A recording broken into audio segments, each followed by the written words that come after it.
O tema dessa mensagem é As profecias nos alcançaram. Existem muitas profecias bíblicas. E essas profecias estavam aguardando um tempo do seu cumprimento. E eu quero dizer para você que as profecias bíblicas alcançaram essa geração, as profecias bíblicas alcançaram as nossas vidas. Em Atos 3, 21 diz assim: ao qual, Pedro falando a respeito de Jesus, da volta dele, é necessário que o céu receba ou retenha até aos tempos da restauração de todas as coisas, de que Deus falou por boca de seus santos profetas desde a antiguidade. Pedro está falando a respeito do tempo da volta de Jesus. E a Bíblia ela fala muitas vezes a respeito desse tempo da volta de Jesus e dá muitos sinais. O próprio Senhor Jesus, no sermão profético que nós encontramos em Mateus capítulo 24, em Lucas 21, Marcos 13, em outras porções dos evangelhos, ele fala a respeito de coisas que aconteceriam nos últimos dias, que antecederiam a sua volta. Por exemplo, Jesus fala a respeito de falsos profetas, falsos cristos que surgiriam, fala a respeito de guerras, rumores de guerras, de reino se levantando contra reino, fala de fome, de epidemia, fala de muitos terremotos acontecendo em vários lugares, fala de grandes sinais nos céus, de coisas espantosas que aterrorizariam os homens, fala de sinais no sol, na lua, nas estrelas, de tsunamis, de bramido do mar, fala a respeito da multiplicação de iniquidade, fala que os últimos dias seriam dias como os dias de Noé, como os dias de Ló. Todas essas coisas já estão acontecendo. Mas as pessoas podem, assim, ao ler esses textos, interpretar de maneira diversa. Um entende de um jeito e o outro entende do outro. Fala, não, isso aqui sempre aconteceu. Terremoto não é novidade. Terremoto sempre aconteceu na história da humanidade. Fome, peste, quantas já não existiram? Quantas pessoas já não morreram em decorrência desse tipo de catástrofe, de calamidade, que estão mencionadas no sermão profético de Jesus? Falsos cristos, falsos profetas também já surgiram muitos. Então, pode haver confusão em relação a qual evento que é o sinal de que Jesus disse. Porque eles são eventos assim que aconteceram no passado e eu sei que eles estão acontecendo numa intensidade muito superior à do passado. Não na maneira como sempre aconteceu, essas coisas estão acontecendo nos nossos dias de maneira muito mais evidente. Mas existe uma questão profética a respeito dos últimos dias que ninguém pode dizer que já aconteceu no passado. Fala, não, isso aqui é só uma reedição de coisas normais, naturais, que sempre aconteceram. Existe algo que é exclusivo, que está profetizado, está anunciado, e nunca na história da humanidade foi visto acontecer. Então, é alguma coisa que vai marcar o tempo dos últimos dias que antecedem a volta de Jesus. E é sobre isso que Pedro está falando. Jesus falou para observar a figueira, falar a respeito da parábola da figueira. Inclusive, no ano que vem, nós vamos a Israel, vamos com um grupo, com a caravana está aberta, se você quiser ir a Israel, tem lugar, né, você pode ainda se cadastrar para estar indo, depois você pode me perguntar, eu já mandei, naqueles irmãos que eu tenho o número de telefone, mandei no WhatsApp informações, mas podem me perguntar a respeito disso, que eu vou dar mais informações. Mas eu quero ir antes da caravana. Eu quero esperar a caravana lá em Israel, vou lá preparar o terreno, amaciar a terra para vocês, amém? E o que eu vou fazer nos dias que eu vou antes? Eu quero ir, assim, uma semana, 10 dias antes, talvez, né? Pegar uma pequena equipe técnica para produzir um documentário a respeito, não das coisas que aconteceram na Terra Santa, não é a história, aqui Jesus pisou, aqui aconteceu esse milagre, aqui Moisés fez isso, aquilo não, até porque Moisés não esteve na Terra Santa, né? Mas as histórias bíblicas, né, e o palco da Bíblia, não é sobre isso que eu quero falar, não quero falar sobre o passado. Eu quero mostrar o presente, o que é que está acontecendo hoje em Israel, que foi anunciado na Bíblia. Então, é cenário bíblico, mas não de história, e sim de profecia que estão se cumprindo agora. Eu queria compartilhar a respeito exatamente disso, de profecias que Deus liberou, né, através dos santos profetas dele da antiguidade, os profetas do Antigo Testamento, Isaías, Jeremias, Ezequiel, Daniel, Amós, Oséias, Zacarias, Malaquias e todos os outros profetas do Antigo Testamento, eles anunciaram a respeito de um tempo. Anunciaram a respeito de coisas que haveriam de acontecer. E, sobretudo, eles anunciaram um tempo de restauração. Que restauração? A restauração que todos os profetas que falaram sobre esse tempo anunciaram é a restauração relacionada ao povo e à terra de Israel. Grava isso. Toda a restauração de que Pedro está falando, do tempo da volta de Jesus, está relacionada ao povo e à terra de Israel. Não está relacionada a outras questões. Então, nós precisamos entender. Aqui que eu tenho que ver com Israel? Tudo. Tudo. Porque nós somos enxertados.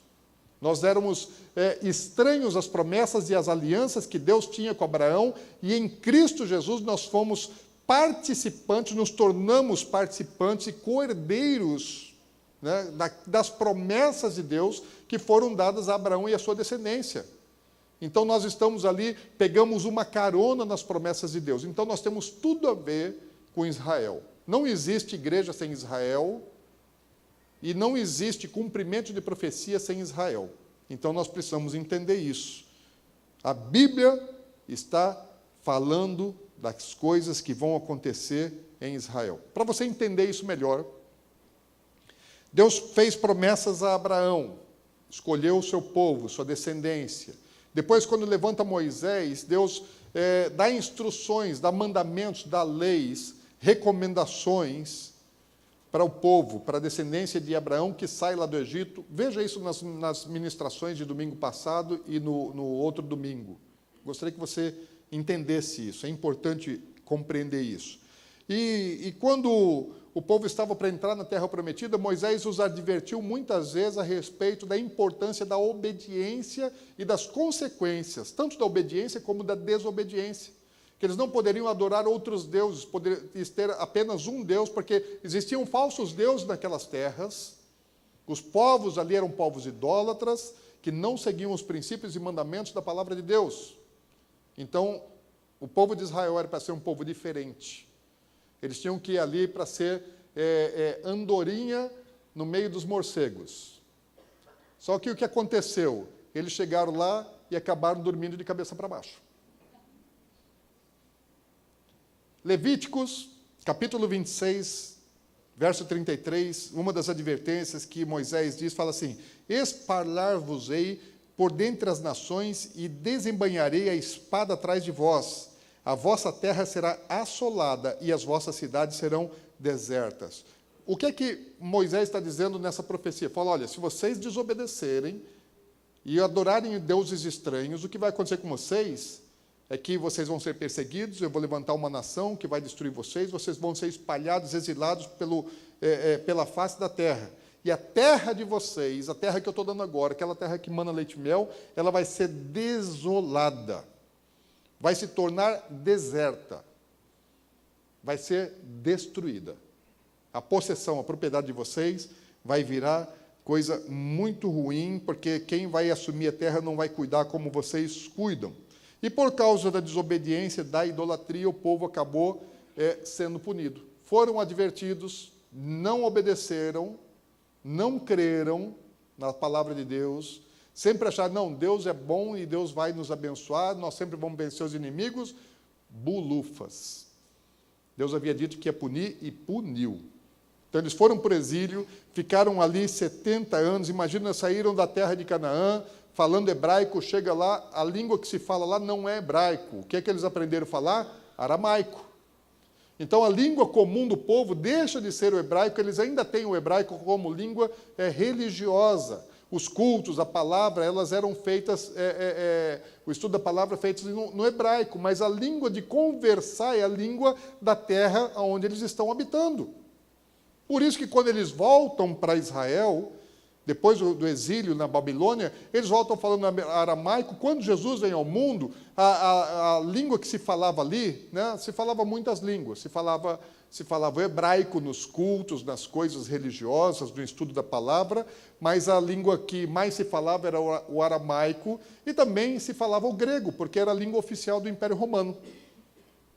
E alguns ainda falavam também o latim, mas principalmente, né, o aramaico era uma língua de se comunicar. Quando Jesus veio ao mundo, então ele pegou essa sociedade que volta do exílio, mas não estabeleceu um reino independente como Deus havia prometido. Eles estão esperando por um rei. Muitos esperam que Jesus seja o Redentor que restabeleça o reino a Israel.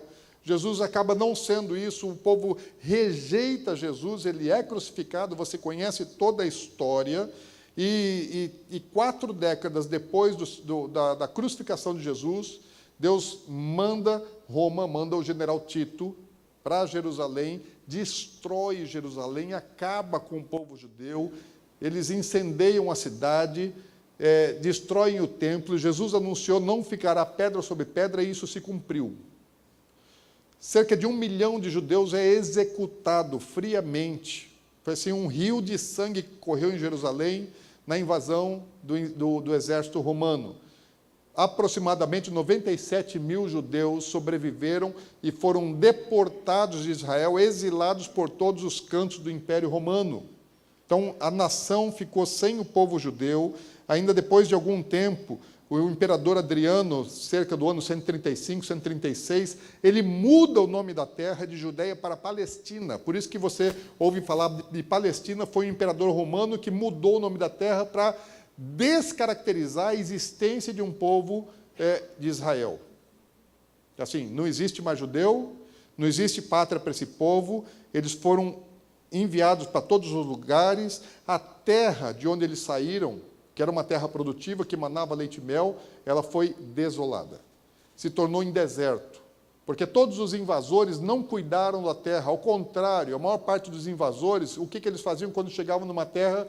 Para acabar com a moral e com a identidade do povo daquela terra, eles queimavam tudo. Até as árvores, vegetação, tudo eles destruíam, para que a terra ficasse assim, nua, perdesse todo o seu valor. E Deus falou que a terra se tornaria um deserto, e assim foi.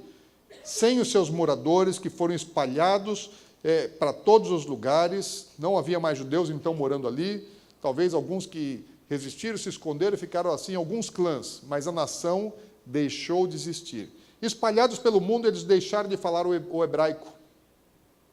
Começaram a falar o idioma dos lugares onde eles se instalaram. Então, os judeus que foram para a Rússia falaram russo, que foram para a Alemanha falaram alemão, mas eles até desenvolveram um outro idioma, que era uma mistura do hebraico com o alemão, depois do hebraico também com o espanhol, mas o hebraico mesmo, puro, deixou de ser uma língua de comunicação e se tornou algo semelhante ao latim, ou seja, só usado no culto, no estudo da palavra, uma língua sacra, somente para ofício religioso. Então, as pessoas já não usavam mais o hebraico para conversar, a maior parte dos judeus já nem sabiam também o hebraico. Muito bem, esse é um contexto daquilo que Deus falou que faria, da punição, e Deus puniu. Só que os mesmos profetas que foram usados por Deus para advertir o povo a respeito do pecado deles, da necessidade do arrependimento, da mudança de procedimento para que não fossem punidos, anunciaram a punição, mas também disseram que Deus não os abandonaria para sempre, que Deus restauraria a nação. E essa restauração não foi dita de maneira genérica, eles disseram especificamente muitas coisas que Deus faria. E eu queria compartilhar com você, né, um pouco dessas profecias. Quais as profecias de restauração que disseram os antigos homens de Deus, né, de que Pedro está dizendo? Então, o que é que eles falaram? Sobre a restauração de Israel, há 150 anos atrás, se você vivesse na época dos nossos avós, bisavós ou tataravós aí, quase ninguém no planeta Terra acreditaria que Israel voltaria a ser uma nação. Você conhece Israel, eu já nasci, Israel era uma nação já existente, então para mim não é uma novidade Israel. Mas para os meus bisavós, né, ou até mesmo para os meus avós, isso era algo assim impensável. Fala, não, Israel voltar a ser nação, não havia contexto político, social, dentro do planeta Terra para que isso acontecesse. Poucas pessoas acreditavam nisso. Spurgeon, né, Charles Spurgeon, o grande pregador, ele acreditava e ele anunciava isso. Então, no final do século XIX, ele morreu em 1892, então na segunda metade do século XIX, ele estava anunciando, falando, não, Israel vai voltar a existir. E todo mundo achava que Spurgeon estava louco, que ele estava interpretando mal a Bíblia. Não, isso aí, não, a interpretação não é literal, a interpretação disso aí é espiritual. Não tem como ser literal. E a Bíblia se interpreta de maneira literal e não alegoricamente. Até onde a Bíblia você não tem jeito de interpretar de maneira literal, você não pode abandonar essa possibilidade, porque às vezes não é possível entendê-la literalmente agora, mas daqui a pouco ela se torna literal. Então, as pessoas não acreditavam, mas alguns estavam sabendo. Não, foi profetizado, Deus vai cumprir. E o que é que Deus prometeu restaurar na nação? Uma das promessas de Deus, você vai encontrar lá no profeta Sofonias. Ele viveu e profetizou mais ou menos no ano 623 a.C., ou seja, há 2.640 anos atrás, mais ou menos.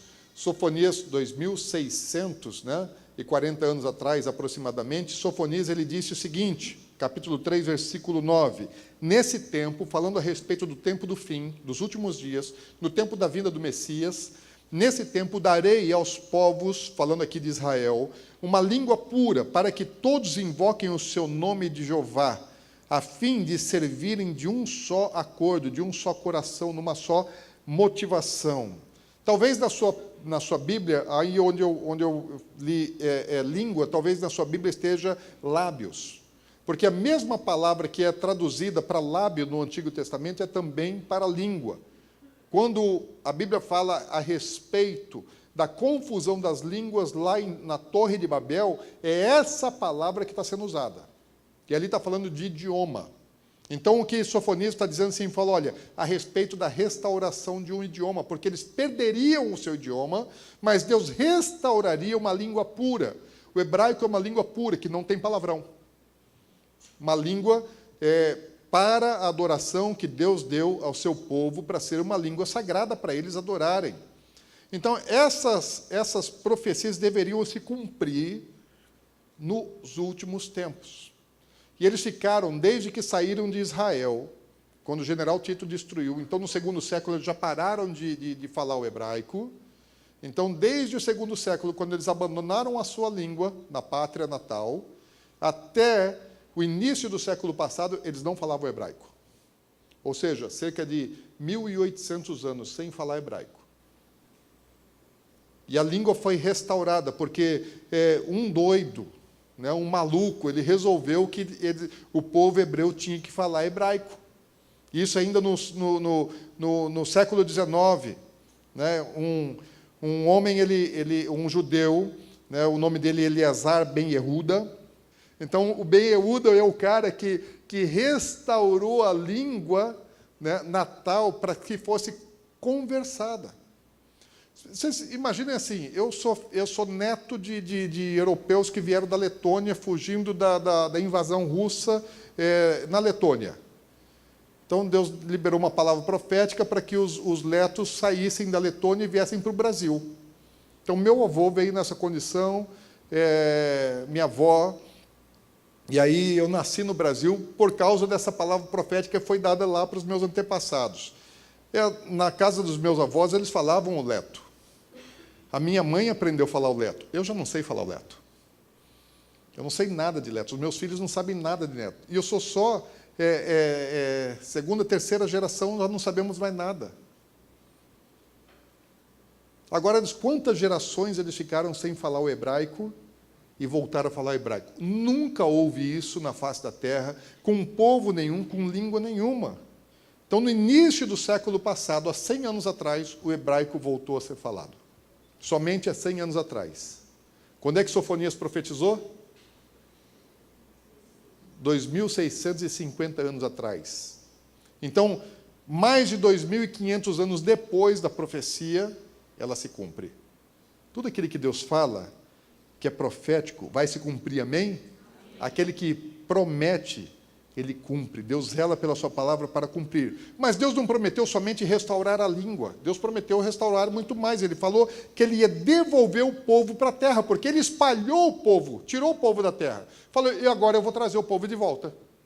Eu vou devolver o meu povo para a terra. E aí existem muitas profecias a respeito disso. Isaías fala a respeito disso. Isaías viveu cerca de 700 anos antes de Cristo, lá pelo ano 710 antes de Cristo, ele profetizou a respeito da volta do povo para Israel, para a sua terra. O profeta Jeremias, que profetizou cerca de 600 anos antes de Jesus, também profetizou. Ezequiel, que foi uns 20 anos depois de Jeremias, também profetizou. Então, e muitos outros profetas anunciaram o tempo da volta.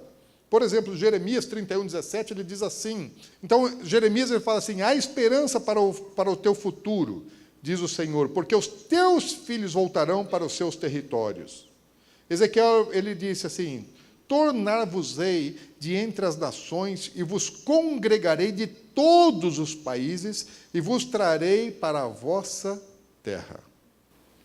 Essa profecia não está falando do exílio na Babilônia, porque eles não foram para todos os países, eles foram para a Babilônia.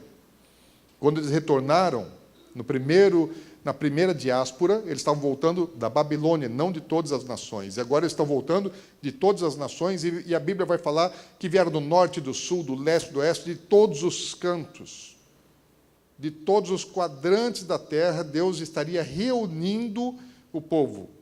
E quando eles saíram da terra prometida, no ano 70, eles ficaram espalhados pelo mundo até o início do século passado. Quando o movimento sionista começou, Theodor Herzl, ele começa um movimento sionista de fazer com que o povo de Israel volte a morar na sua terra, porque ele dizia assim, o judeu só vai ter paz na própria terra. Porque o judeu estava sendo perseguido em todos os lugares, na Europa estava se tornando um lugar inóspito para os judeus. O antissemitismo estava crescendo, ainda nem existia o nazismo, mas o antissemitismo já era forte no final do século XIX. E ele falou, olha, nós precisamos voltar para a nossa casa, lá nós teremos paz, lá nós poderemos viver numa vida muito melhor do que nós estamos vivendo em qualquer outro lugar da terra. Aí, muitos judeus ricos, porque judeu ele tem facilidade de enriquecer, ganhar dinheiro em todos os lugares, e isso é uma das razões pelas quais eles foram odiados, porque eles prosperaram mais do que todos os outros povos. E aí os judeus ricos começaram a patrocinar o retorno de outros judeus para a terra de Canaã. Famílias poderosas investiram muito dinheiro. E aí eles começaram a comprar propriedades lá em Israel. Aquela terra estava tomada principalmente por árabes e por muçulmanos. E eles chegaram lá e eles começaram a negociar, comprar as terras e voltar para casa. E essa volta foi uma volta assim pacífica. Os judeus que voltaram para Israel, eles voltaram e conviveram pacificamente com os árabes da região, porque não existia o conflito que existe hoje. Isso é uma coisa que vem surgindo depois. Mas os judeus começaram a voltar para Israel há 100 anos atrás, aproximadamente, ou no final do século XIX. Algumas famílias da Europa começaram a retornar. Ou seja, Deus falou que vai devolver o povo para a terra. 2.600 anos atrás veio a profecia, e só há 100 anos atrás é que a profecia começou a se cumprir. Aliás, há 2.700 anos atrás, desde Isaías. Então, a profecia começa a se cumprir há 100 anos atrás. Mais ou menos na mesma época, ou na mesma época de que Deus começou a restaurar a língua, usa um para restaurar a língua e usa outro para fazer um movimento sionista de retorno para casa. No mesmo tempo, na mesma época, Deus levanta pessoas distintas. Enquanto isso, na Europa, o nazismo está crescendo e o antissemitismo também está crescendo. Lembra que eles saíram no primeiro século e 1.900 anos quase depois de Tito ter entrado em Jerusalém e ter matado 1 milhão de judeus, agora Hitler tem a solução final para o povo judeu. E qual é a solução de Hitler? Muitos tiveram soluções para o povo judeu que não dá para a gente fazer discorrer a história do que esse povo passou através desses séculos. Mas muitas nações perseguiram e tiveram várias soluções para o povo, e Hitler tem aquilo que ele chama de solução final. E qual é a solução final de Hitler? Extermínio. Falou, só tem um jeito, vamos exterminar. Outros governantes tentaram outras coisas, Inquisição, guetos, muitas outras coisas foram colocadas sobre aquele povo. E Hitler falou, só tem uma solução para o judeu, é acabar com eles. E aí o Holocausto vem e mata 2/3 dos judeus que habitavam na Europa. Quase todos os judeus da época moravam na Europa, então 2/3 da população de judeus da Europa é exterminado. Os sobreviventes do Holocausto, pensem o seguinte, eles eram, na sua maior parte, pessoas bem de vida, tinham propriedades, casas, empresas, negócios, terras, joias, e tantas outras coisas de valor, e eles são levados para os campos de concentração, para os campos de extermínio, sem nada. Sem nada. Tudo aquilo que eles tinham, eles perderam, ficou para trás. Quando acaba a Segunda Guerra e eles são liberados dos campos de concentração, então eles querem voltar para casa, só que as casas deles foram queimadas. As que não foram queimadas foram tomadas. Já existem outras pessoas habitando nas suas casas, existem outras pessoas que tomaram posse das suas terras, das suas coisas, dos seus negócios, dos seus bens, seus patrimônios. E quando eles tentam voltar para ter restituição daquilo que lhes foi tomado, eles são assassinados, porque quem está no lugar não quer devolver. Então, o judeu estava com um grande problema, ele não tem uma pátria, não tem um lugar, não tem mais para onde voltar, não tem casa. Muitos permaneceram ainda nos campos de concentração sem saber o que fazer e para onde ir. Toda a nação parecia que havia acabado a esperança desse povo. Mas Deus tinha feito uma promessa. Há uma profecia de restauração. Vai lá para Ezequiel, no capítulo 37. Quando Ezequiel está falando a respeito do Vale de Ossos Secos, no versículo 11, ele diz assim, Ezequiel 37, 11, me disse, filho do homem, estes ossos são toda a casa de Israel. Deus está mostrando para Ezequiel um vale, e onde só tinha ossos secos, sequíssimos. E aí Deus fala assim, Ezequiel, você está vendo isso aqui? Não havia vida. Falou, esses ossos são toda a casa de Israel. Eis que dizem, os nossos ossos se secaram e pereceu a nossa esperança, porque era isso que o povo judeu estava dizendo após o Holocausto, eles não tinham o que fazer. Estamos de todo exterminados. Estavam aonde? Nos campos de extermínio. Falou, fomos exterminados. Portanto, profetiza e dize-lhes, assim diz o Senhor Deus, eis que abrirei a vossa sepultura e vos farei sair dela, ó povo meu, e vos trarei a terra de Israel. Sabe o que Deus está dizendo? Falou, olha, eu não vou só restaurar a língua de vocês, eu não vou só trazer uns poucos judeus de volta para a terra, eu vou trazer a nação que vai ressurgir das cinzas. Vocês estão aqui, ó, aqui é a sepultura, aqui é o campo onde vocês foram exterminados, mas é daqui que eu vou fazer ressurgir uma nação. Isso aqui são fotos lá de Auschwitz, na verdade, Birkenau, porque são 2 campos de concentração que ficaram chamados como complexo de Auschwitz. Mas Birkenau era um campo maior do que de Auschwitz. Eu estive lá, então isso são fotos da época do extermínio dos judeus. Então, o que acontecia lá nesse campo de concentração?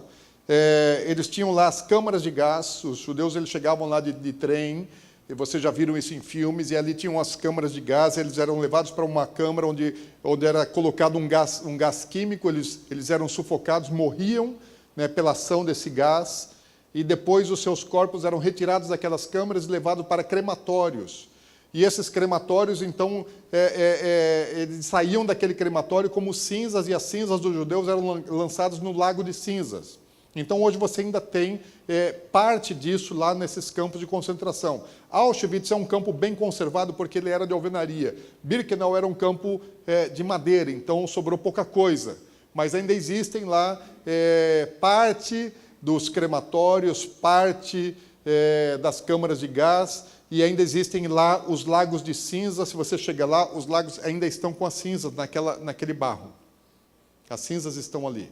Mas o que aconteceu que, à medida que o extermínio foi crescendo, aumentando, eles mais conseguiam executar, porque eles conseguiam matar mais de 2.000 pessoas nas câmaras de gás diariamente. Até 3.000 pessoas por dia eles conseguiam matar nas câmaras de gás, só que os crematórios não eram suficientes para cremar todos os corpos. E aí eles passaram, então, a jogar os corpos mortos no campo. E aí lançar material combustível sobre aqueles corpos e queimá-los no campo. E Deus, quando Ele está falando com Ezequiel, Deus leva Ezequiel a ter uma visão do que aconteceu no Holocausto. Porque quando eu estive lá, eu tive a clareza de que aquele lugar foi o Vale de Ossos Secos. Não era uma visão de coisas espirituais. Ezequiel viu algo verdadeiro, Ezequiel viu algo real. Se você chegar naquele campo de concentração, que é o mesmo lugar, observe, é o mesmo lugar, tirei essa foto lá, e nesse gramado que tem aí, se você mexer na grama, basta você se agachar ali e mexer naquela grama, ainda você vai encontrar muitos ossos. Os ossos ainda estão ali. E eles não foram retirados por um propósito, porque ali tem uma história. Então, assim, é um lugar, quase que um lugar sagrado para os judeus também. Então, assim, é um lugar que você tem que ter muita reverência e respeito, porque é um lugar onde muita gente foi morta. Muita gente foi exterminada pelo nazismo ali, muitos judeus foram exterminados, mas ali ainda existem muitos ossos, hoje. Eu ainda quero voltar lá, né? Talvez a gente, numa dessas caravanas para Israel, a gente dê um pulinho, né, lá na Polônia, com alguns irmãos que queiram fazer isso. Eu quero voltar lá. E a partir dessa tragédia que aconteceu com o povo, o que acontece? Deus fala, é da sepultura que Israel vai voltar a nascer. É das cinzas que eu vou levantar o meu povo e vou levá-los de volta para a minha terra. E o que acontece é que muitas pessoas começam a sair da Europa sem ter destino, então elas vão para onde? Elas têm que voltar para Israel. Esse é o navio que ficou conhecido, o navio que era um navio americano, eles mudaram o nome desse navio para Êxodos, porque esse navio ele saiu da França em 1947, antes da ONU editar a Resolução 181 do reconhecimento do povo e da nação de Israel, com 4.515 judeus, que estavam migrando para a sua terra, para a terra natal, para a terra prometida, que é a terra que eles nunca haviam pisado, mas a terra que Deus havia prometido para eles. E a marinha britânica, porque os ingleses estavam no controle ali daquela terra de Israel, chamada Palestina na época, né, até hoje ainda chamam, e eles atacaram esse navio, alguns judeus inclusive foram mortos, eles tiveram que retornar, foram para a ilha de Chipre, enfim, eles conseguiram depois aportar em Haifa. Então, com muita dificuldade, esses judeus eles conseguem chegar no porto de Haifa. Nas últimas vezes eu não estive no porto de Haifa, mas na próxima eu preciso estar lá.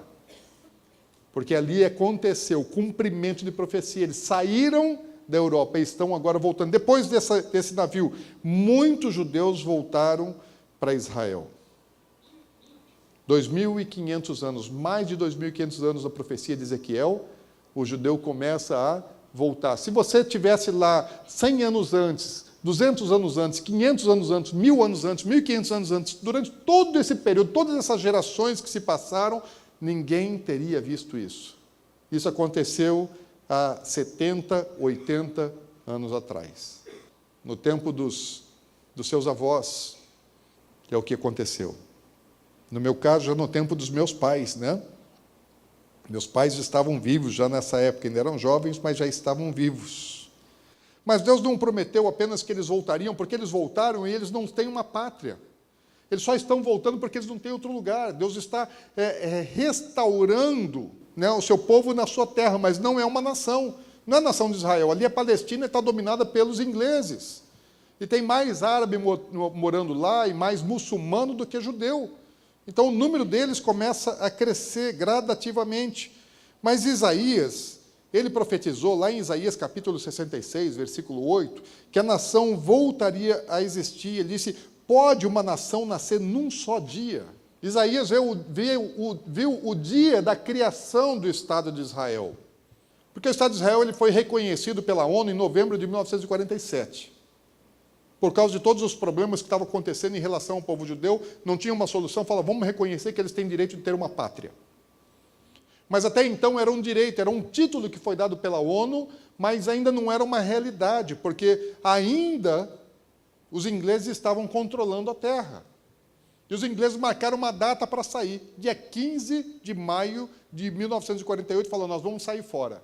Ali era um barril de pólvora. E a Inglaterra falou, nós vamos sair fora, não vamos ficar aqui, nós vamos embora. E na véspera do término do mandato da Inglaterra, naquela terra, Ben Gurion, Davi Ben Gurion, nós tivemos na casa dele, é um museu, não vou entrar nessa questão, senão a gente demora muito. Um homem que Deus preparou, quando Isaías, 700 anos antes de Jesus, 2.700 anos atrás, anunciou que Israel seria criado num só dia, Deus já tinha preparado Ben Gurion. Eu entendi isso quando eu entrei naquela casa. Mas ele teve que se preparar muito para poder exercer o chamado, a razão da sua existência. E Ben Gurion, ele declara, no dia 14 de maio, isso aí na ONU, daí no dia 14 de maio de 1948, ele faz a declaração da independência de Israel, e Israel passa a ser nação de fato. E ele se torna o primeiro-ministro de Israel. Isaías profetizou no ano 710 a.C. E a profecia se cumpre no dia 14 de maio de 1948. Deus prometeu, Deus cumpre. Poderia ter cumprido antes? Não, não poderia, porque não era o tempo profético. Todas as gerações que se passaram antes de Ben Gurion conheciam a profecia, mas não viram o seu cumprimento. Agora, quando eles voltaram a habitar e a ter uma pátria na Terra Prometida, eles não tinham Jerusalém, que é a cidade principal, que é a capital eterna e indivisível de Israel. Então, eles voltam para Israel, para a Terra Prometida, mas eles voltam numa condição que 2/3 de toda a área que eles receberam por um título da ONU era deserto. Então, era uma área bem menor do que a área que eles tinham no passado, e 2/3 dela era deserto. Mas Deus tinha dito que eles voltariam a habitar em Jerusalém, e eles não estão em Jerusalém. O profeta Zacarias, cerca de 500 anos antes de Cristo, ele diz, assim diz o Senhor dos Exércitos, eis que os salvarei, o meu povo, tirando-os da terra do Oriente e da terra do Ocidente, e os trarei e habitarão em Jerusalém.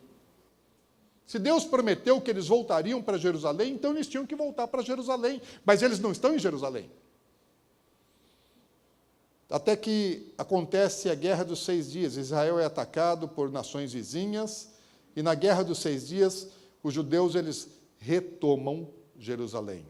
Aí são soldados que estão ali no Muro das Lamentações, eu amo esse lugar. Também não dá para falar porquê desse lugar agora, mas está na Bíblia. Então, em junho de 1967, se cumpre a profecia com mais de 2.500 anos, porque Deus prometeu que eles voltariam para Jerusalém, então eles tinham que voltar para Jerusalém. Então, quando a gente chega lá, chega num lugar desse, a gente sabe, ali é um lugar onde a profecia se cumpriu. Na Guerra de 67, ou seja, há 50 anos atrás apenas. Se fosse há 60 anos atrás, e você fosse lá, Jerusalém não era uma cidade governada pelos judeus. Se você tem 60 anos atrás, se você tem mais de 50 anos, é o meu caso, né? Se eu tivesse nascido e ido lá para Israel, eu ia chegar lá, em Jerusalém, e era uma cidade totalmente árabe. Os judeus não estavam governando a cidade de Jerusalém. Tinha alguns judeus morando ali, mas eles não tinham o governo. Então Deus prometeu, Deus cumpriu, muitas fotos são conhecidas, você já deve ter visto muitas dessas aí. Mas Deus não prometeu apenas que restauraria a língua, que os devolveria para a sua pátria, que lhes daria uma nação e que eles teriam também a habitação em Jerusalém. Deus prometeu que eles seriam um grande exército. Pensa um povo que há 70 anos atrás tinha sido exterminado.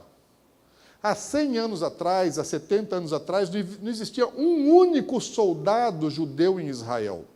Não havia exército de Israel.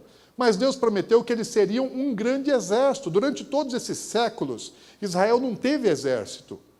Porque os judeus, eles nasceram e viveram fora da sua pátria, fora da sua nação, e serviram as nações aonde eles nasceram, sendo judeus, mas com nacionalidade na pátria onde eles foram gerados. E ali eles cresceram, viveram e serviram os seus exércitos. Quem nasceu na França, serviu para a França. Quem nasceu na Inglaterra, para a Inglaterra. Estados Unidos, para os Estados Unidos. E aí ia fora.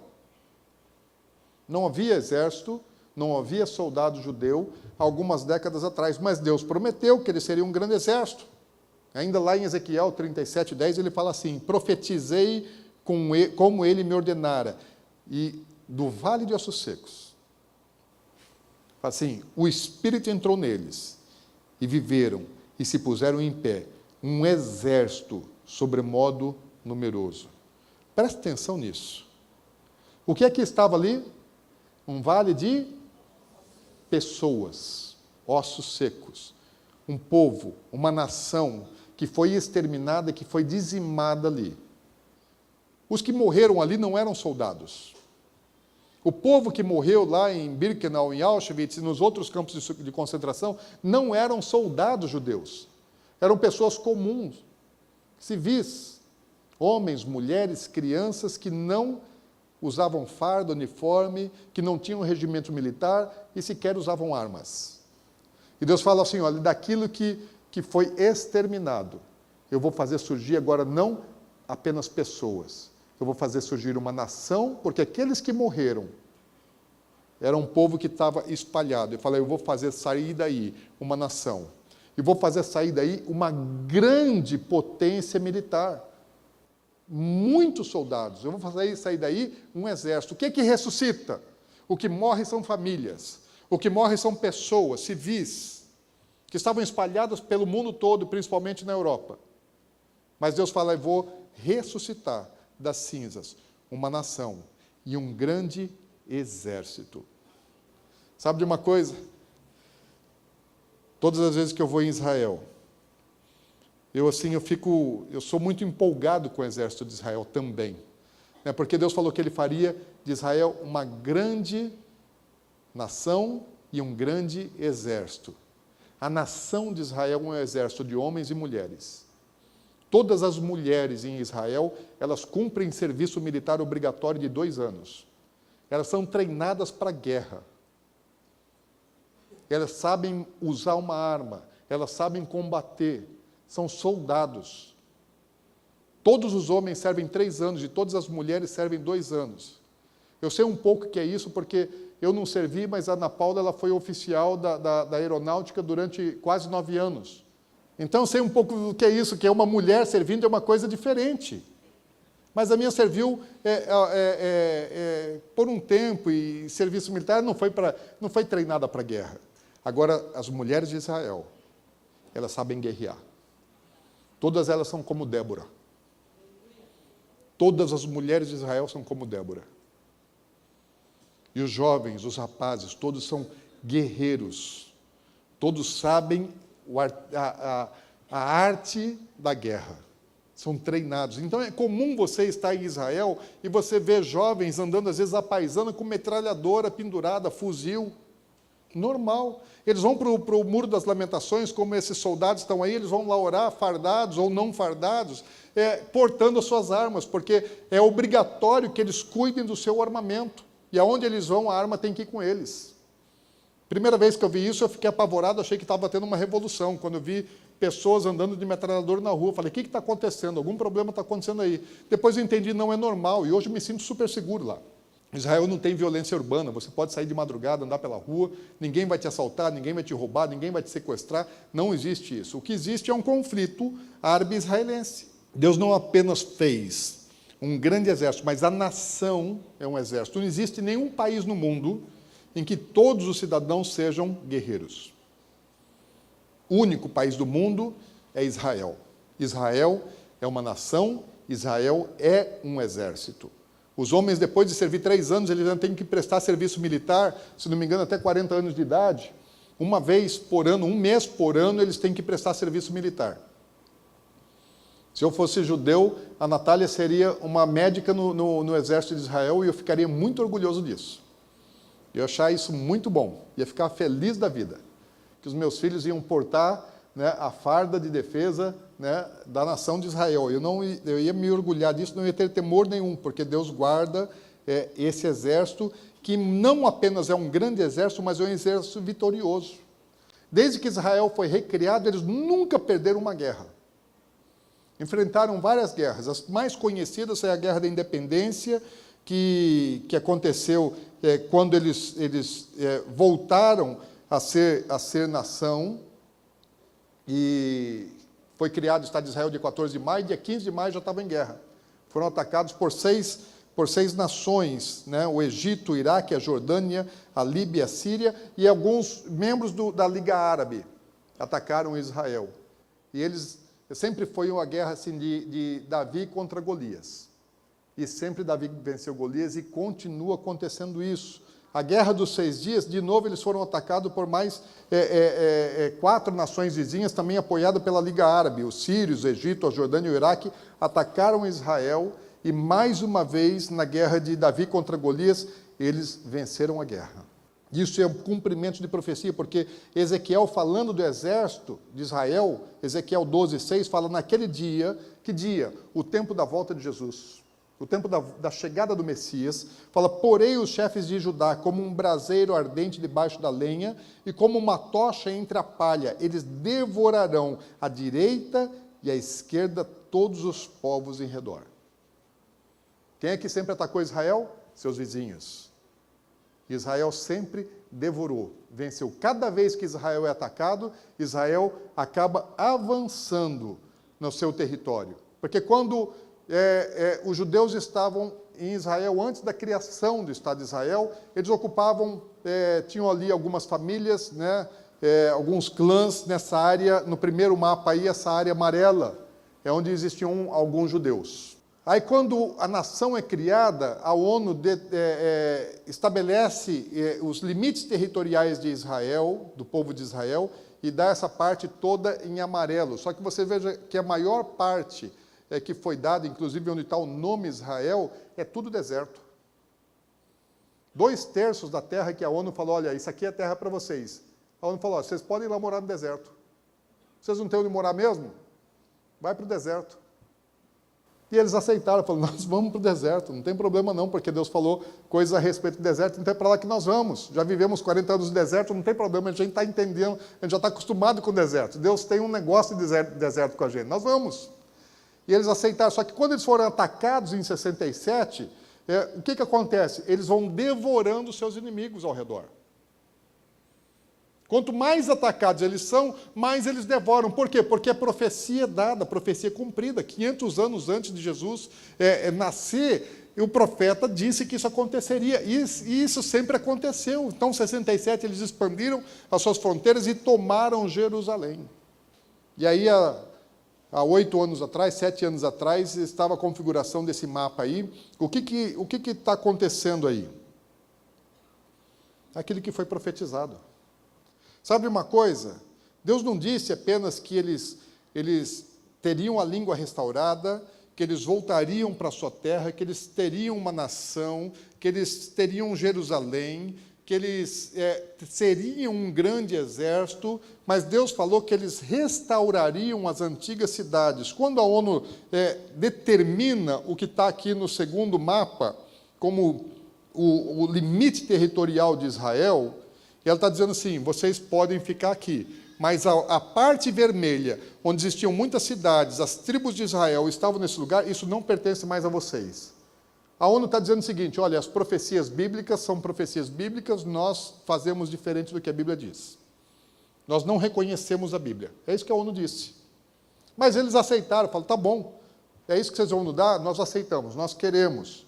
Mas Deus havia dito o seguinte, lá em Ezequiel 36:10, ele fala, multiplicarei homens sobre vós, e toda a casa de Israel, sim, toda, as cidades serão habitadas e os lugares devastados serão edificados. No verso 36 ele fala, farei que sejam habitadas as cidades e sejam edificados os lugares desertos. Deus prometeu que eles iam também restaurar as suas antigas habitações. As cidades que tinham sido devastadas seriam retomadas. E eles iriam novamente habitar nelas. Sabe o que acontece lá em Israel? Você vê aqui nessa figura, nessa foto tem uma ruína de uma construção, de alguma coisa muito antiga, e uma vila, um colonato, né? Aquilo que a ONU chama de terras ocupadas, que as nações chamam de terras ocupadas, de ocupação ilegal de Israel, são aquilo que para Israel são os colonatos. Eles vão ocupando o espaço, eles vão, aonde havia antes uma habitação, uma cidade, eles vão lá e começam a construir naquele lugar. Começam a se espalhar e ocupar a terra, por isso é que no mapa anterior você vê que a área amarela ela vai aumentando, porque eles vão ocupando cada vez mais espaço, construindo onde habitaram antes as tribos de Israel. E é comum você andar em Israel e você ver esse tipo de imagem, uma cidade novinha. Porque eles falam, olha, nós vamos aumentar, fazer mais uma colônia num lugar ermo, no meio do deserto, no meio do nada, eles vão construindo, então você vê uma cidade novinha, eles falam, vamos fazer aqui 1.000, 2.000, 5.000 habitações, então muitas máquinas construindo, né, fazendo cidades novas, totalmente novas, porque Deus prometeu. Então, onde havia deserto, hoje você vê, eles estão morando, estão habitando novamente.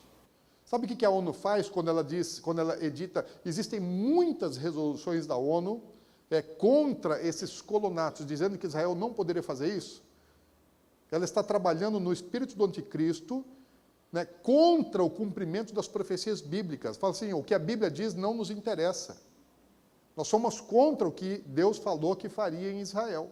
Então, na verdade, a ONU ela trabalha para o espírito do anticristo, querendo impedir que as profecias bíblicas se cumpram, ou tentando, no mínimo, retardar o cumprimento das profecias bíblicas, para que o diabo tenha mais tempo de exercício do seu poder e autoridade como príncipe desse mundo.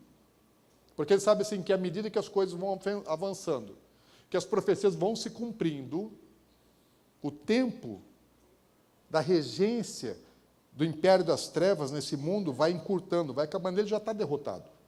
Ele está desesperado porque ele olha para Israel e ele vê o relógio está correndo muito rápido, o ponteiro não para.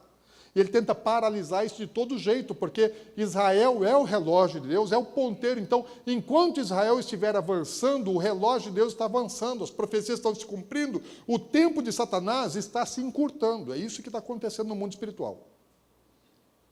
E a Bíblia ela diz lá em Apocalipse 18, se não me engano, no versículo 3, fala que Satanás ele embriagou as nações da terra, os reis da terra e os mercadores da terra, que são todos esses que estão ali representados nessas grandes organizações de globalização mundial, estão embriagados por Satanás.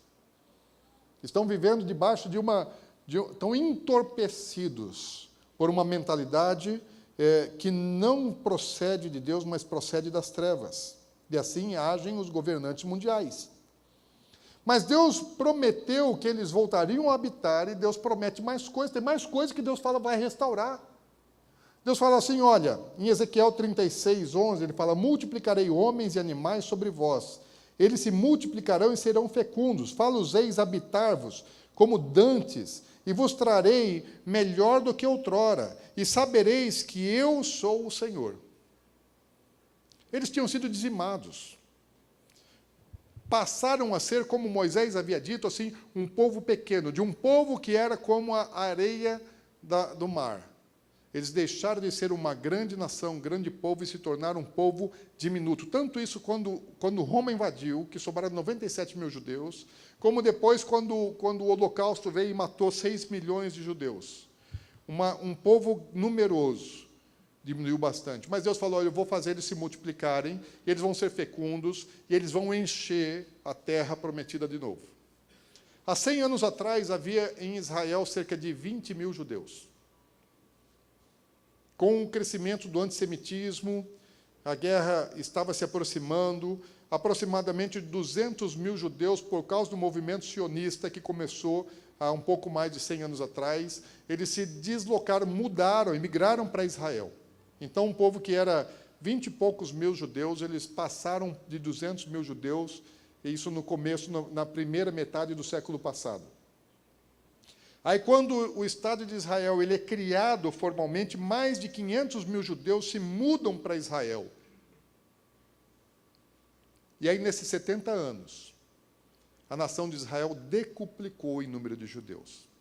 Hoje eles são mais de 6,5 milhões, mais de 10 vezes o que era há 70 anos atrás. Nenhuma nação na Terra experimentou isso. Nem agora, e nem em história, em época alguma. Sabe o que é isso? Profecia se cumprindo.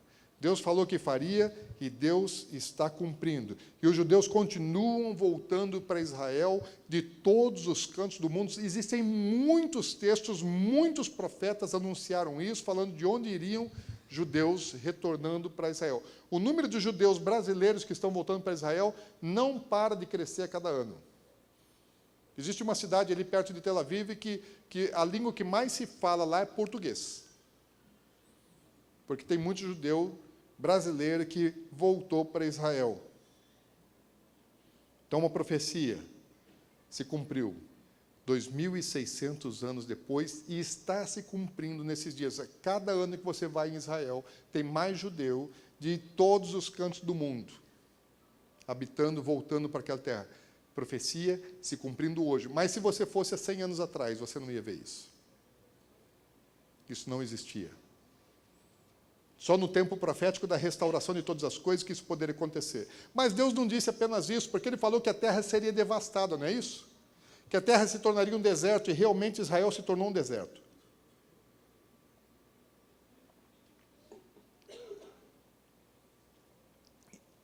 Há 150 anos atrás, 1867, um autor, um escritor americano, Mark Twain, ele visitou Israel, né, chamado Terra da Palestina, e ele descreveu o que é que ele viu lá naquela terra. Ele falou assim, olha, um país desolado, cujo solo é rico o suficiente, mas é entregue inteiramente às ervas daninhas. Fala que lá era um silêncio e uma extensão lúgubre. Quase não havia uma árvore ou um arbusto em lugar nenhum. A Palestina assenta-se em pano de saco e cinzas, uma terra desolada e melancólica.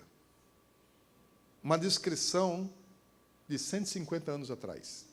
E se você fosse lá, era exatamente isso que você veria, porque a terra era um deserto e aonde existia água era pântano.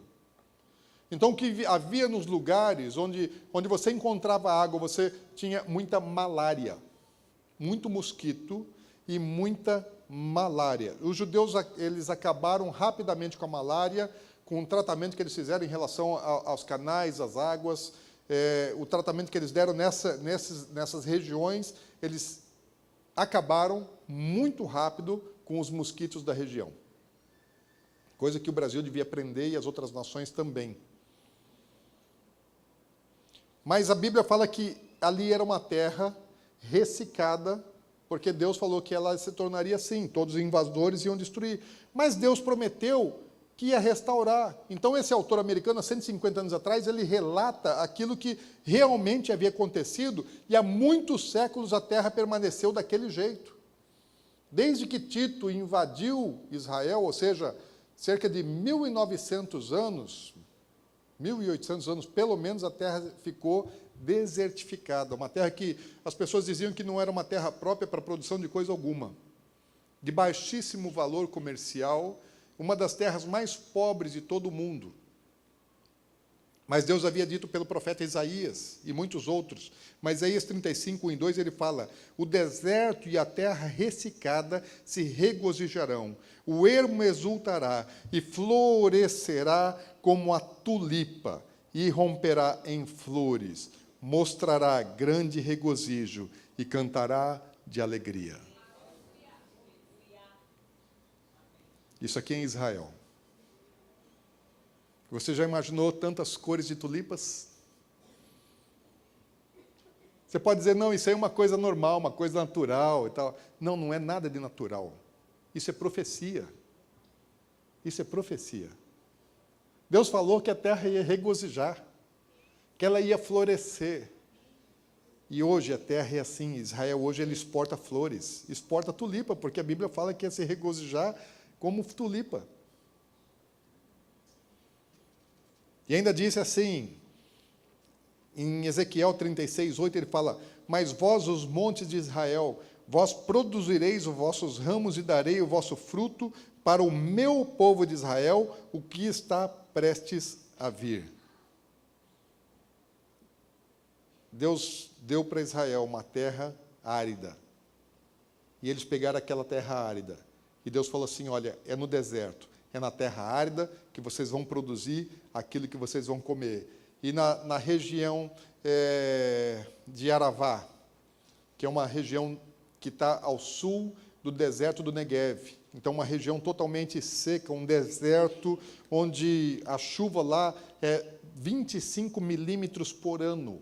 Você sabe o que é isso? 2,5 centímetros só de água por ano que cai naquela terra. Para você ter um grau de comparação, aqui em Campo Grande, são 1.500 milímetros em média anual. Enquanto lá chove 2,5 centímetros, aqui chove 1,5 metro de água. E às vezes nós passamos tempo de seca aqui, não é? Esse ano, em nome de Jesus, não será assim. A temperatura no verão chega a 50 graus. E essa terra produz 60% do hortifruti consumido em Israel nos dias de hoje. Lá eles desenvolveram o tomate cereja que você come em casa. Não existia antes de Israel existir. E muitas outras coisas não existiam. Israel, a Bíblia fala lá em Isaías 27:6, fala, dias virão em que Jacó lançará raízes, florescerá e brotará Israel, e encherão de fruto o mundo. Fala, Israel vai ser exportador, um deserto vai exportar. E a palavra fruto aqui tanto se refere à fruta, como a produto. É aplicada para as duas coisas. E produto, Israel está exportando um monte de coisa. É o maior exportador de diamante do mundo, é um dos grandes exportadores de medicamento, de tecnologia e também de fruta. Eu amo tâmaras. Quem mais gosta de tâmaras? As melhores tâmaras que existem no mundo são de Israel. Deliciosas. E muitos outros frutos. Como é que chama aquele que dá o suco lá, vermelho? A romã. Romã em Israel é assim, é desse tamanho. Isso não é história de pescador, gente. É desse tamanho o romã de Israel. E deliciosos. E a Ana Paula está dizendo, e caro. Pistache de Israel, gente, que maravilha. Ah, que vontade que dá. E tantas outras coisas deliciosas. Os chás de Israel são maravilhosos. Então, hoje Israel está cumprindo. Por que Israel exporta? Porque Deus falou que ia exportar, vai encher de produtos do mundo, de fruto do mundo. Então, o que você está vendo hoje, se você fosse lá há 50 anos atrás, Israel não estava exportando nada. E durante todas essas gerações que se passaram antes, Israel não produziu e não exportou coisa nenhuma. Os seus pais, os seus avós, os seus bisavós, seus tataravós, todas essas gerações, você pode contar 30, 40, 50, 60, 70, quase 100 gerações aí, não viram essas profecias se cumprirem. Foram profecias anunciadas pelos antigos homens de Deus. E as gerações passaram e não viram cumprimento. A profecia estava lá na Bíblia. Não estava na realidade, era uma coisa que estava só na Bíblia. Mas hoje está lá. Hoje é verdadeiro. Hoje é real. Está acontecendo nos nossos dias. Deus não prometeu só isso. Eu brinco assim, falo que Deus ele tem muito mais do que Polishop. Porque você já viu Polishop? Polishop, quando ele quer te vender alguma coisa, fala, você leva isso, mas você leva aquilo, mas você leva mais aquilo, você leva mais aquilo, você leva mais aquilo, vai prometendo um monte de coisa. Deus ele não promete só uma coisa, Deus não perde para Polishop. Deus é Polishop assim ao cubo, né? Porque ele multiplica muitas vezes as suas promessas. E Deus também prometeu, dentre as muitas coisas que restauraria, fala assim, que eles plantariam as vinhas e beberiam os seus vinhos. Isaías 31, 5 fala, ainda plantarás vinhas no monte da Samária, plantarão os plantadores e regozijarão do seu fruto. Isso é uma vinha, lá nas montanhas da Samária. O ano passado nós passamos, mas eu só tirei foto do ônibus andando assim. Esse ano não, eu vou parar lá. Né? Março não tem uva ainda, mas as parreiras estão lá. Eu quero tirar foto lá nesses lugares. Daí eu trago. Ou você vai lá e tira foto, não eu quero tirar sua foto lá. O profeta Amós, antes de Isaías, 765 anos antes de Cristo, sabe o que Amós disse? Versículo 14 do capítulo 9, ele fala, mudarei a sorte do meu povo de Israel, reedificarão as cidades assoladas e nelas habitarão, plantarão vinhas e beberão do seu vinho, farão pomares e lhes comerão o fruto. Sabe o que está acontecendo em Israel? Estão produzindo vinho de qualidade. Por quê? Porque Deus prometeu. E tudo aquilo que Deus prometeu, Deus cumpre. É profecia e está acontecendo. Algumas pessoas até dizem, não, Amós, ele profetizou a respeito do primeiro exílio, porque isso foi antes deles irem para a Babilônia. Não, eu tenho certeza que Amós não profetizou a respeito daquele retorno. Porque Amós ele falou a respeito de um exílio maior e que eles voltariam para a sua terra e nunca mais seriam arrancados. Versículo 15 ele fala assim, plantá-los-ei na sua terra e dessa terra que lhes dei, já não serão arrancados, diz o Senhor teu Deus. E depois que eles voltaram da Babilônia, eles foram arrancados do ano 70. Então Amós não está falando do regresso da Babilônia, Amós está falando do regresso do tempo do fim, dos últimos dias, da restauração de todas as coisas. 2.800 anos. A profecia ficou esperando para ser cumprida. Está se cumprindo agora. Exatamente nos nossos dias. A Bíblia ainda fala mais, gente. Deus fala que não ia só restaurar a agricultura. Lá, o profeta Jeremias, ele fala, nas cidades da região montanhosa e nas cidades das planícies, nas cidades do sul, na terra de Benjamim e nos contornos de Jerusalém, nas cidades de Judá, ainda passarão os rebanhos pelas mãos do que os contem, diz o Senhor. É comum você ver isso. Israel não tem pecuária extensiva igual aqui no Brasil. É muito diferente.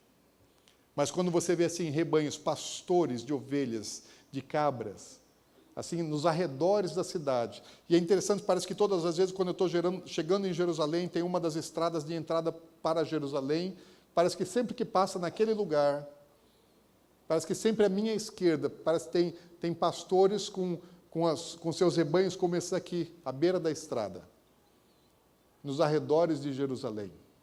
Isso é atual. Isso é profético. Se você fosse lá há 50, 100 anos atrás, você não veria isso acontecer. Por que está acontecendo hoje? Porque é o tempo da restauração de todas as coisas. A profecia se cumprindo, depois de 2.500 anos de ter sido dada. Mas Deus ainda fala mais.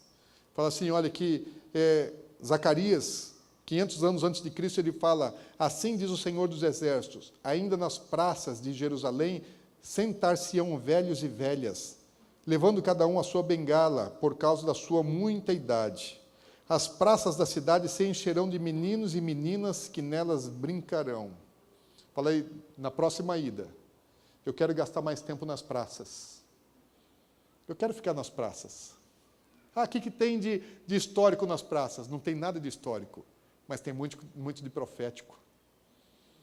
Eu quero sentar junto daqueles velhos, já disseram assim, falaram, você é um dos velhos que vai sentar nas praças. Falei, não, gente, eu sou de meia idade, aqui a Bíblia está dizendo que é de muita idade.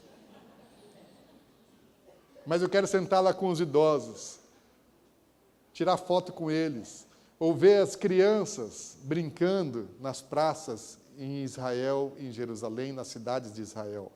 Aqui lá no fundo você vê uma torre, aquela lá é a Torre de Davi, perto da porta de Jafo. E aí crianças brincando, livremente. Se você fosse há 50 anos atrás, você não veria crianças brincando na rua. Você não veria os velhos sentados nas praças, com as suas bengalas, conversando. Gente, eu não sou tão velho assim. Mas hoje você pode ver isso. Hoje você pode ver isso. Esse é um tempo profético. 2.500 anos atrás o profeta anunciou. Mas nenhuma das gerações que se sucederam viram isso. Só essa geração está podendo ver isso acontecer. Deus ainda fala mais. Deus não tem só coisas aparentemente agradáveis, algumas de aparência desagradável, mas fazem parte do propósito de Deus. Deus fala assim que Jerusalém seria um problema para todas as nações. Todo problema hoje em Israel está relacionado à cidade de Jerusalém. Na sua Bíblia, lá em Salmo 132, versículos 13 e 14, dê uma olhada aí.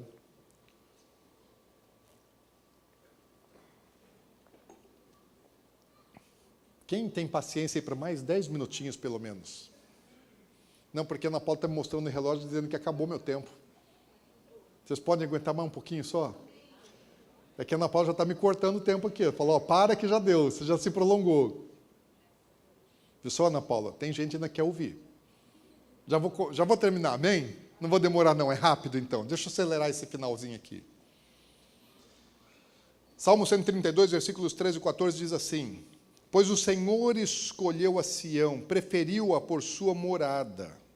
Este é para sempre o lugar do seu repouso. Aqui habitarei, pois o preferi. Se existe um lugar no mundo, no planeta Terra, que Deus preferiu, é Jerusalém.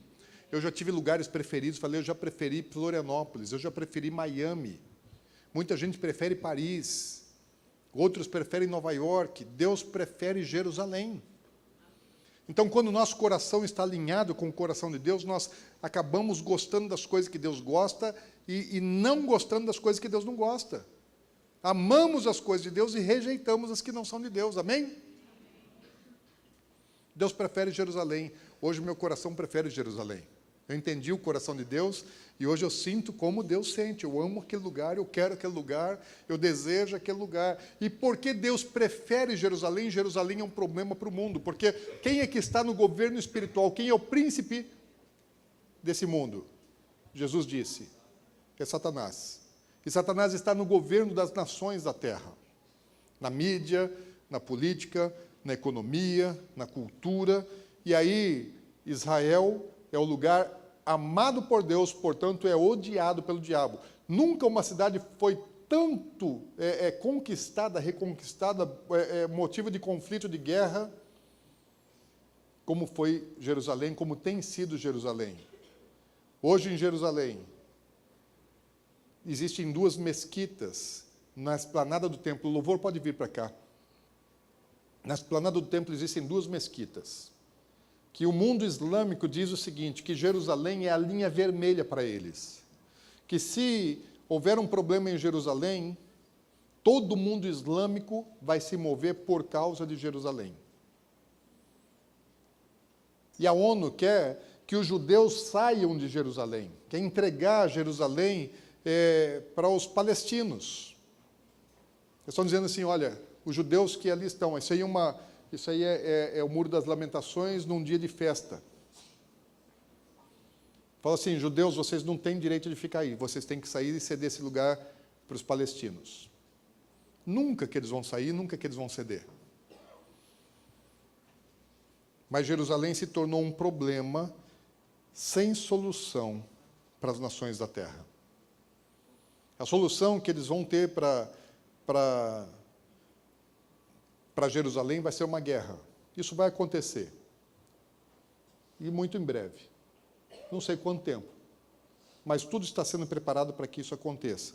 Não vou entrar nesse assunto agora, porque senão a Ana Paula vai assim, me tomar o microfone. Mas existem algumas profecias que ainda precisam se cumprir, amém?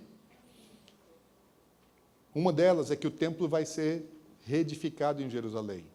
Miqueias disse isso, 700 anos antes de Cristo. Ezequiel falou isso 600 anos antes de Cristo. Zacarias falou isso 500 anos antes de Cristo.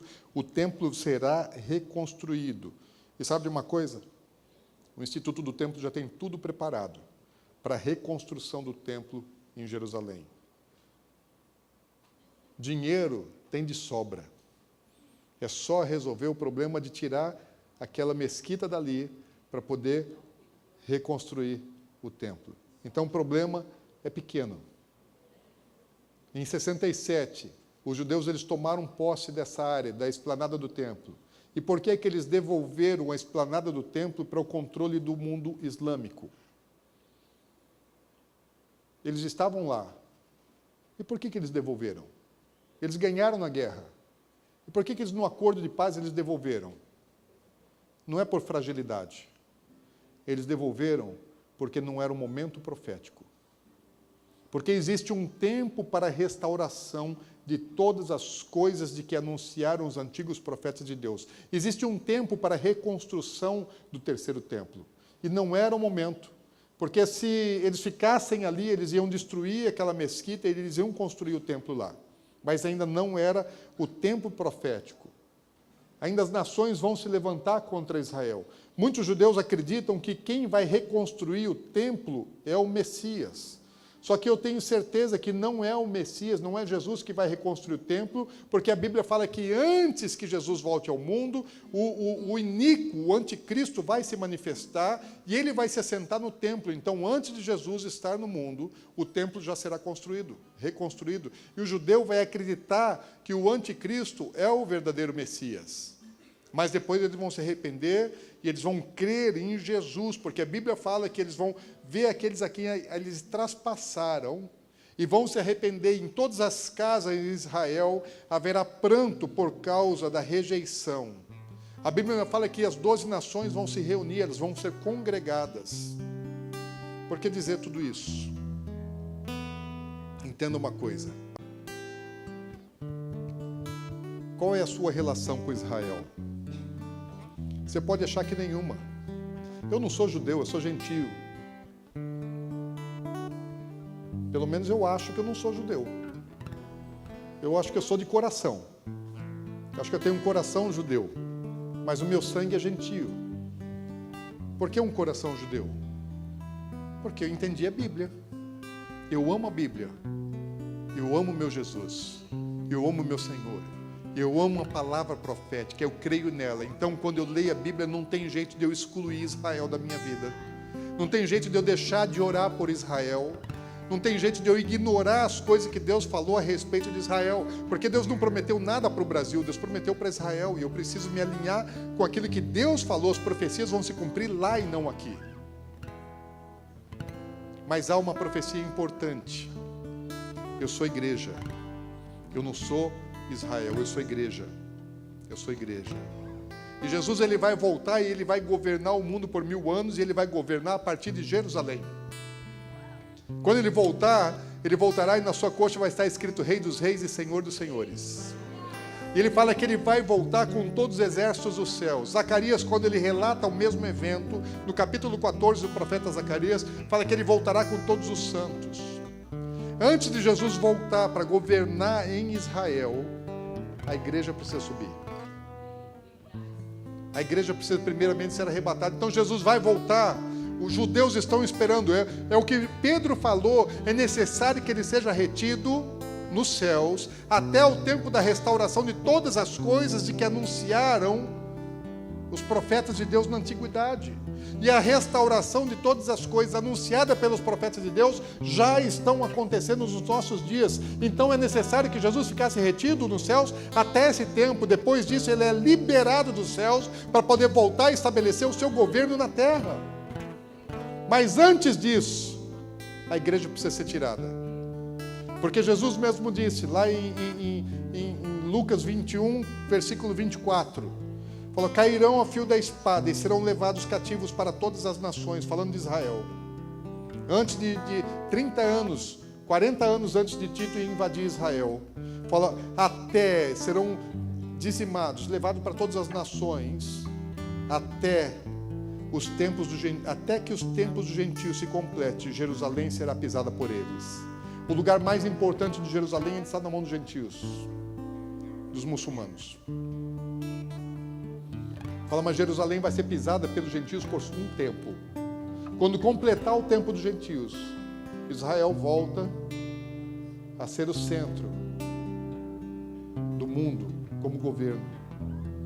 Vai se encerrar. Porque a profecia é bíblica, e não adianta eu pensar que a igreja vai até o fim. Não, a igreja não vai até o fim. Há um tempo de encerramento no nosso tempo. Paulo, falando a respeito disso, fala, porque não quero que ignoreis esse mistério. Então não ignorem esse mistério, para que não sejais presumidos ou presunçosos em vós mesmos, que veio endurecimento em parte a Israel, até que haja entrada à plenitude dos gentios. Sabe uma coisa? A plenitude dos gentios está acontecendo rapidamente. O nosso tempo já vai acabar. A última semana de Daniel precisa acontecer. E todas as coisas já estão sendo restauradas. Quanto tempo você tem? Quanto tempo nós temos? Sabe o que isso me diz? Por que eu olho para Israel e eu me alegro tanto com as coisas de Israel, com a restauração, com o cumprimento das profecias em Israel? Porque eu amo Israel, porque eu amo a palavra de Deus, porque eu quero ver cada uma das suas profecias se cumprirem, mas porque eu sei que a minha redenção está chegando, porque eu sei que o céu é de verdade, que Jesus foi preparar lugar, porque existe uma promessa para a igreja. A promessa não é só para Israel, a promessa também é para a igreja, porque nós éramos estranhos às promessas de Deus, a aliança que Ele fez com Abraão, mas em Cristo Jesus nós nos tornamos participantes das promessas deles.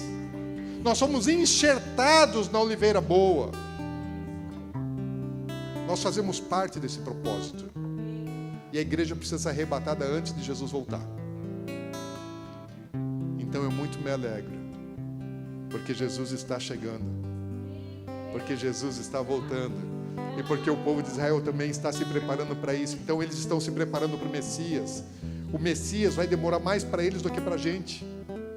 Jesus primeiro vem para a igreja, porque nós o encontraremos nos céus, antes que Ele venha ao mundo. Então, os judeus estão dizendo assim, olha, o Messias já está no mundo. Eles pensam assim, o falso Cristo já está no mundo, mas eles estão esperando pelo Messias para agora. Agora o verdadeiro já está voltando dos céus.